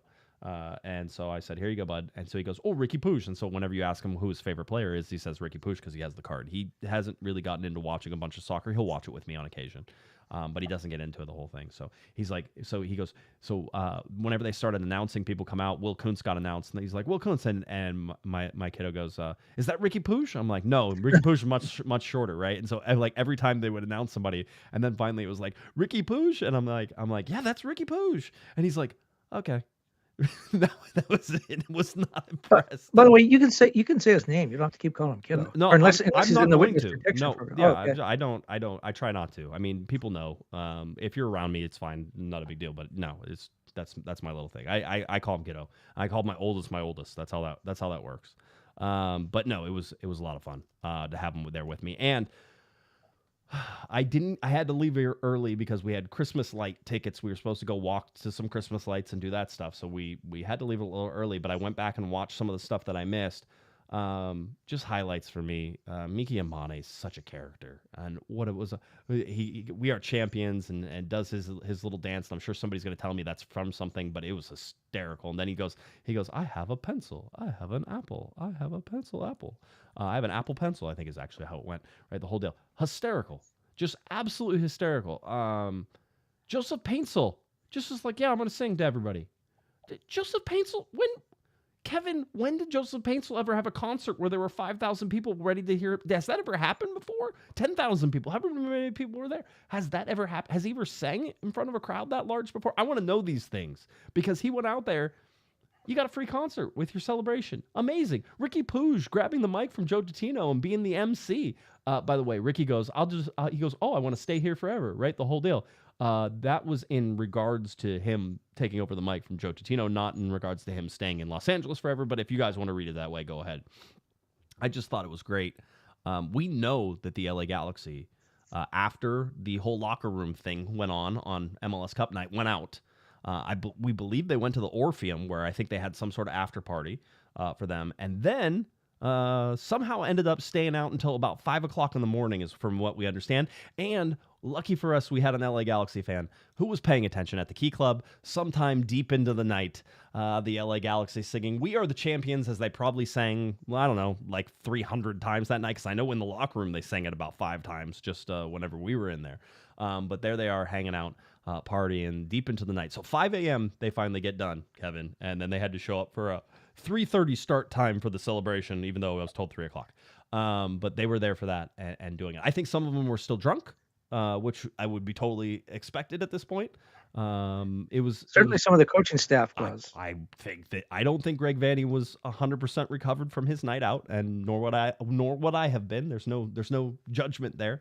But it was it was a fun thing. It was a whirlwind too, whenever you think about it, because MLS Cup celebration the next day, and now here we are, and we're talking about roster decisions. You know what? That's why you can't repeat, because you're hungover and you're going to the next season. You're basically going to the preseason hungover, right? Actually, that is realistically one of the reasons, not the hungover, but they've got a very short preseason now, and they've got to recover from injuries and go home and see their families in Brazil and Germany and elsewhere, and they've got to be back here in a couple of weeks. Whereas teams like Real Salt Lake or Sporting Kansas City, they've been off for months already. Yes. Yeah,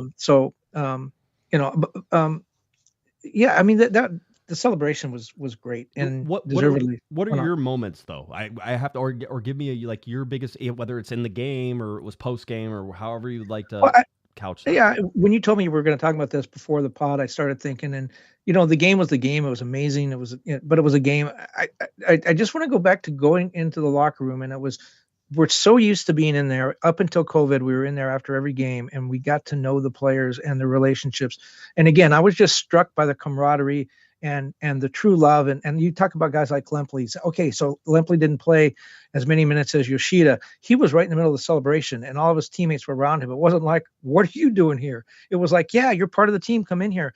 And the love they had for each other. But my memory was, if you've seen those big ice containers that they put drinks in, and they're on rollers in his hand, and they were wheeling him around the room so he didn't have to walk around. They were wheeling him around the room like a little kid on a scooter, and just allowing him to partake in the celebration without having to walk through all the champagne. And he had a big smile on his face. That's when he looked back and winked at me. As like, isn't this cool? And it was really funny that they put him in there and just wheeled him around. It was very cool. The LA Galaxy 6-time MLS Cup champions now. I think the 6 star is going up above so it's sort of in like a V right now whenever it goes up against the thing, and they're going to put it up above the top one. So yeah. If we were, but yes. Isn't the gold star supposed to represent 5? So then wouldn't you do the gold star and then 1? The Galaxy said screw that, because the Galaxy didn't want to be the only ones with 1 star on it, even when they had 5, right? And so yeah. I have a feeling it's going to be very difficult to scrub 6 stars off of the LA Galaxy's chest, because it just doesn't. If you are a 6-time MLS Cup champion, you should wear 6 stars. And whenever there's so many you can't fit them up, then figure out something. Let other teams start gathering the stars. That way it can be multiple teams have this. The whole problem is it's so young. It's not their fault the LA Galaxy have completely dominated more than 20% of the MLS Cups. They want to show all of them off, and I think that they should. And until that changes, that's not going to change. Well, if Bayern Munich did that, their uniforms look like General Millie with all the ribbons on it. There, all those stars. They got like 24. You're right, and that's where it's like whenever you've been around for 100 or 200 years, then you can start switching out the stars for goblets, and you have little red marks over here that mean this and that. But like you can start telling stories through that stuff. But right now, the story is 6 stars, 6 MLS Cup, 6-time MLS Cup champions. And I don't think they're going to give that up. By the way, I saw this picture that the LA Galaxy put out and thought that was a pretty cool one. Kevin was like, how come there are only 4 trophies there? And so I'm like, hey, remember the ends? The one on the ends are also MLS Cups. They just weren't as pretty. Because I am actually a believer. I don't know if you're a believer of this, Kevin. The redesign for me really works. I really like the MLS Cup. I think it looks great. Yeah, the new one. By the way, Ricky had, what was a nephew or a niece there with him on the side. The sideline put the child in the cup afterwards. That was kind of cool. Yep, absolutely. And then those guys drank out of that cup later. So just FYI. Yeah, but the kid came out of the cup before the alcohol went in, so it was all cool. Right. No, that was cool. But I always there's a time to be worried about germs and everything that are going on. I guess at an MLS Cup celebration afterwards, that's not the time to be worried about that stuff. Like it doesn't matter anymore. You're there, right? Do you know the name of that trophy? The Phil Anschutz MLS Cup, yes. Yeah, I mean, talk about putting his name on the trophy. Well, he has 6 of them now. Yeah, 100%. By the way, somebody says, Philip goes, Josh mentioned Royce and the mic. It was funny because if you watched any of that, there were some F-bombs being dropped here and there. Jalen Neal dropped an F-bomb. He goes, my mom's going to be mad at me for swearing, and he's like, we effing won. Marco Royce came out there and dropped the German F-bombs, which is way better than normal F-bombs. You know what I'm going to call those, Kevin? I'm going to call those family-friendly F-bombs. By all of the players and anybody who said it, those are family-friendly F-bombs. Those are welcome at the club. The LA Galaxy are a family club, and those are family-friendly F-bombs. It's time you teach your kids what the F word is. That's what I said. So, but can I read you a tweet? This is really special. This is Sarah Neal. You know Sarah Neal, Yes. Jalen Neal's mother. Yep. She tweeted out Sunday. She said obviously to Jalen, but the rest of us got to read it. She said, "Watching you grow into a confident young man who just won the MLS championship has been such an incredible journey. You have navigated every hurdle with grace and celebrated every victory with gratitude. Enjoy every single second of this, my Jaybird. You earned it." And then she has pictures of him as a child at the Galaxy Academy, maybe 10 years old, wearing a Galaxy kit, Right. as a mascot on the field with AJ De La Garza. Yep. Talk about Remember that. honoring 2014. Yep. And then holding the MLS Cup after the victory. What a sweet little tweet. What a special woman. It's fun. This whole thing has been a fun year, and like I've mentioned before, there are 28 other teams that have bad days, that had a bad year, that didn't accomplish what they were going out to do. Now it's the hardest part of all, is trying to do it again. The LA Galaxy, and in terms of rosters and everything that we have, we know decisions are coming out.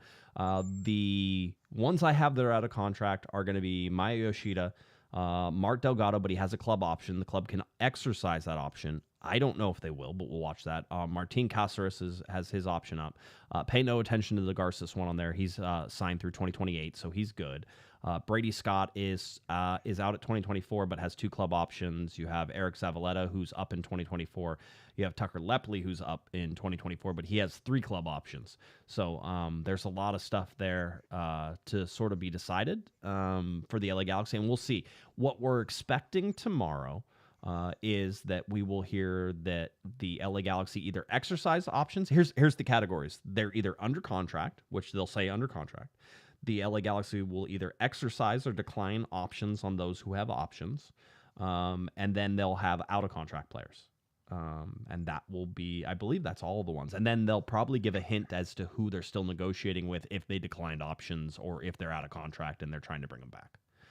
They're actually in very good position when you look at the way other teams have had to deal with this stuff. Yoshida and Delgado are the only, real core players who are out of contract. Yoshida's pretty expensive. Delgado, not as expensive, but not cheap. And then the other guys, if you were to say, okay, let's let Lempley go, which you may or may not do, or Zavaleta, that's really not going to help you with the salary cap all that much. Yeah, very well. So we'll watch how all this is. But now the ball is back into Will Kuhn's court. I talked briefly just in some text messages with Will today. No, he had a long day. Talked to Gordon Kleshn a little bit briefly today. They were busy working. So this was a busy day for the LA Galaxy. You're talking about the Monday. The MLS Cup was on Saturday. The Galaxy got to celebrate on Sunday. And on Monday, everybody's in that front office because they have work to do, because there are decisions to make. Players got notified, I think, either today or yesterday, not even on Sunday, about what was going to happen. There were exit interviews. All that stuff is going on behind the scenes that now get this ready. So that is what is happening. The LA Galaxy don't get a chance to celebrate that much. I mean, really, we're talking about 8 weeks, and we'll probably be back in preseason here, Kevin. It's going to be way fast. So it's going to be quick. We're expecting MLS season schedules to come out here like before Christmas, right? Right. Yeah. Probably in the next week or 10 days. By the way, you said 8 weeks. No, they're not 8 weeks. It's going to be like six because they're in Champions League, Champions Cup, whatever it's called. That's right. They're going to be in camp in mid to the 3rd week of January, no later than the 3rd week of January. Yeah, Adam, that was your question, by the way. Adam was asking about when the schedule came out. $2 super chat. Appreciate that. But yeah, this is happening. Coachella is happening. We're expecting a bigger Coachella. We'll talk about that. Announcements coming on that probably next week. Next week, okay. So we'll know about that. Tim with a $2 super chat said, "What was the toughest game of the playoffs?" Seattle, hands down for me. That game was on a knife's edge. That one could have gone either way, but Seattle made the mistake. Again, it felt inevitable, like Seattle was going to make a mistake. So it should be pretty good. Adam, $5. Man, that was a blink of an eye mistake. I mean, it wasn't like that was just the game just turned. It's changed. The blink of an eye. I'm sorry. Go ahead. No, you're right. 85th minute. I mean, 5 minutes from time. That game we were all getting ready for it to go to extra time, and the Galaxy pulled that one out. Again, the Galaxy never went to extra time, never got into a penalty kick shootout, which was sort of the hallmarks of some of these. I mean, some of these teams have played 2 or 3 penalty kick shootouts. The Galaxy never took a game to extra time. They want everything in regulation in the minimum amount of time and games. Never trailed. This. See, now we start thinking about how good this LA Galaxy team is. It makes me wonder if they're better than the 2011 team. I don't think so. I think the defense it was more well balanced than 2011. And if you take away that dagger from Daniel Sturris in the last game, what would their unbeaten streak to end the season? Would it be like 10 or 12 games? It might have been. I mean, so first of all, the 5 unbeaten, the 5-game winning streak has not, like, that's unheard of even in regular season. The fact that you sort of have to do that in the MLS Cup playoffs in this format, you don't have to. You could have lost the game in the best of 3. Remember how much time we spent talking about, they've never won 3 games in a row under Greg Vanney. That went on for years. They won 5 in a row in the playoffs. Adam, $5 super chat. Thanks for the show. Happy holidays. See you guys in February. I think that's our sign, Kevin, that we should probably get moving. Is there anything else that you want to cover? Do you like the panda? I did like the panda ugly sweater. Although that one's not ugly. It's very, very nice, very appropriate. Very festive. Very festive indeed. Here's what our schedule is going to be. I don't know if we're going to have a show on Thursday. It was a lot. Somebody said... Now, you got to give Eric a chance to talk about this. I know, but I'm still trying to get him to put his shirt back on. By the way, his price for coming out here and doing all the stuff that he was, his wife and the kids, they bought a cat while he was gone. So he comes out here, wins an MLS Cup, goes back, and now there's a cat in the house. So just there's prices to everything. There's an ebb and flow. Butterfly flaps its wings, the whole deal. You know, I don't need to explain it to you. I already explained it once. It still wasn't good the second time either. Just wanted to make sure you knew that. It's a lot of fun. Big shout out. One, I have 2 just crazy sort of things to shout out before we get done. I'm not going to use anybody's names because I don't want to, because I'm not sure that they would allow it. But we had one listener, first of all, at the halftime meetup. Sometimes we get super chats at the halftime meetup in the forms of Benjamins and not Benjamins, maybe Jacksons, or really Lincolns, Washingtons. Lincoln's, Washington's for sure. There's some 20s in there, but some people have been amazingly nice over the year, and I really appreciate it. I've never had this one happen though. You and I were walking. We had boxes full of pupusas early on, and we caught up to one of our listeners who is a staple and who has gifted to the show many times. His in-person super chats. He doesn't want YouTube to take any of the money, right? That type of thing. And he comes up to me and he goes, "Here's $50," and he goes, "This is for a super chat." And I go, "Thank you." And then he handed me a check, and he goes, "Here's the deal. If the Galaxy win, then you can cash this check." He goes, "If they lose, then you have to tear this up." And he wanted to see photographic evidence on the pod. It had to happen on the pod. I'm glad to say don't have to tear it up. And I'm not going to say how much it was either. It was substantial, and it was very much appreciated for everything that we do. It actually goes to help pay the bills for this podcast. This podcast never makes any money. That we might actually be cash positive this month. This might actually be the one. We might be able to help Will with some of those contract options. That's right. On the lower end. So I had that. I had another one that was crazy as well. There was a listener, again, not going to put a name out there, but a listener who had bet on the LA Galaxy at the very early. I think got 35-1 for the LA Galaxy. I don't know how much money down. Didn't ask, and the whole deal. So I got a message saying, "Hey, I put some money down on the LA Galaxy early on in the year, and as far as I'm concerned, it's profit sharing time. So give me your Venmo. I'm going to send you over some money." That was a significant number as well. I didn't know about that one. Yeah, you didn't know about that one. So I'm asking for a raise now. Right, I know. Well, I told you I'll pay you 3 times normal rate right now for all the extra thing. Was it $20 million? I like it. The chat room. Yeah, just about. Right about there. No, if it was $20 million, I wouldn't be on this show tonight. I'd be done. We'd feet up. I'd be gone. You guys could catch me somewhere else. That was significant. Just the amount of love that Kevin and I got just walking back from AFJA and the Pupusas for a Purpose to the clubhouse. How many times did we stop? People were like asking to take our picture, and then Omar Gonzalez walked by, and there were less people following Omar Gonzalez than us. People turned from Omar to talk to us. And by the way, I want to jump in on this too, because first of all, I want to tell the people at AFJA, thank you so much. The pupusas are amazing. Steve and his whole crew is amazing, right? I'm starting to get into the Salvadoran horchata. Really didn't like it too much at the beginning, but really getting into it now. But you guys were so gracious and so nice to us all season, but especially at MLS Cup, you really turned up the niceness.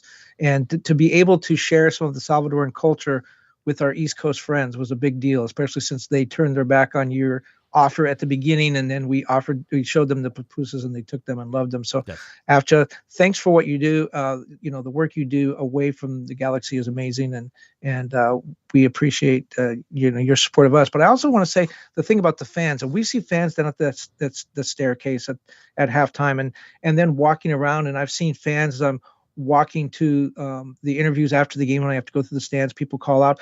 I've had people come up to me at the theater, like the real theater, where like Right. you see a play, Right. and say, "Are you the Panda?" And they recognize me from this. I can't tell you how good that makes me feel, because we are right here. I'm talking to Josh right now, and I don't know if anybody else is listening. Right. He could be making up those super chats. I have no idea. Probably. And I know nobody reads the stories in the newspaper. I can verify that.